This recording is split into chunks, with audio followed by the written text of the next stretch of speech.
The contents of this podcast are for informational purposes only and should not be considered medical advice. If you have a specific health concern or condition, please consult a qualified healthcare professional for more details. Check out herguru.uk/disclaimers.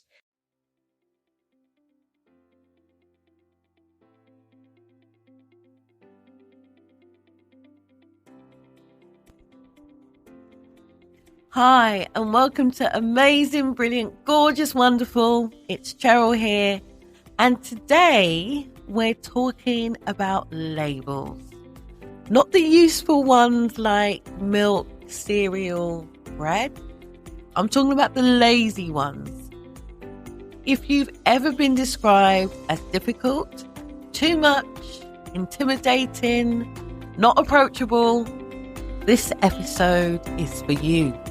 Yes, we're going to be untying the meaning of those labels because they often say more about the environment than they do about you.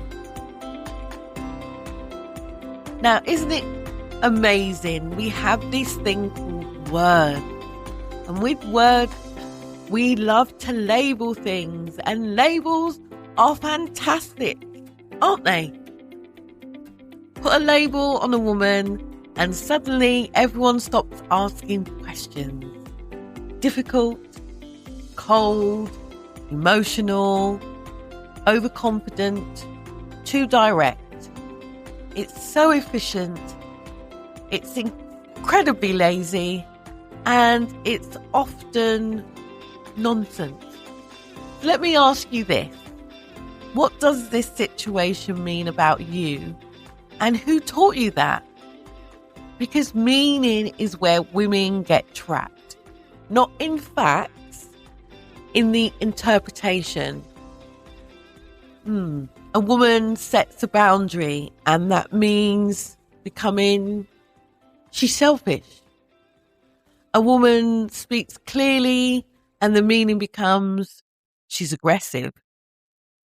A woman doesn't smile and the meaning becomes she's unfriendly.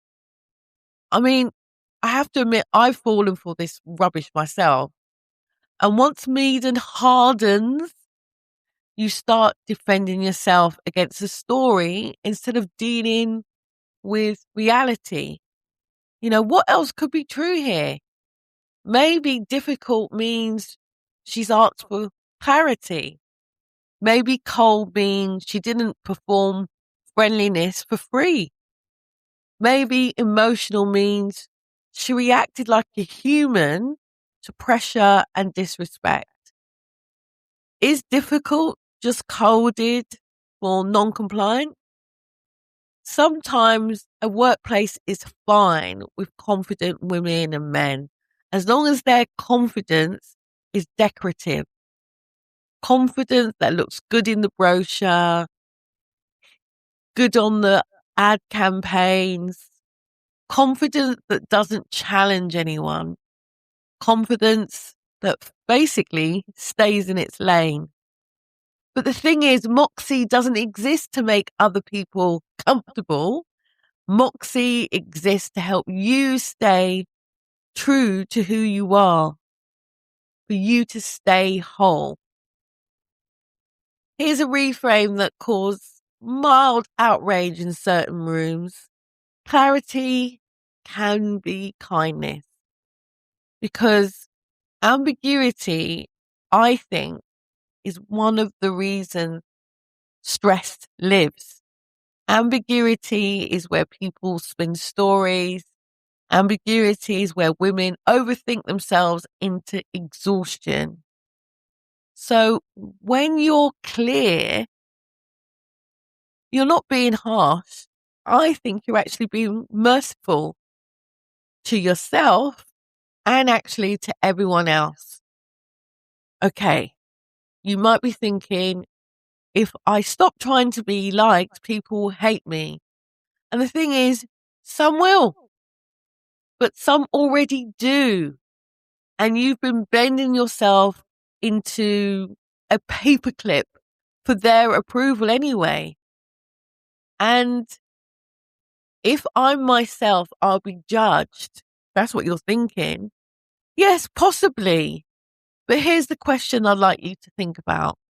What's the cost of living in an edited version of yourself? What would change if you weren't trying to be liked? Because role modeling isn't everyone loves me. You can see that in the world today. Role model is I'm staying true, I'm staying steady, and I'm not abandoning myself to avoid a label that you might want to slap on me. That is what younger women need to see, I think. Not perfection, not popularity, proof. So next time we'll land this series where it actually lives. Because even the best mindset in the world collapses when you're exhausted and your nervous system is on fire. So just a quick recap. Labels are cheap stickers. They stick fast and they stop people thinking. You don't have to live inside someone else's lazy story of you. Now, if anything in this episode landed, please subscribe, share and repeat. Because every step you take, no matter how small, is a step towards a brighter, more balanced future. Trust your journey and remember, progress is progress, no matter the pace. Bye for now.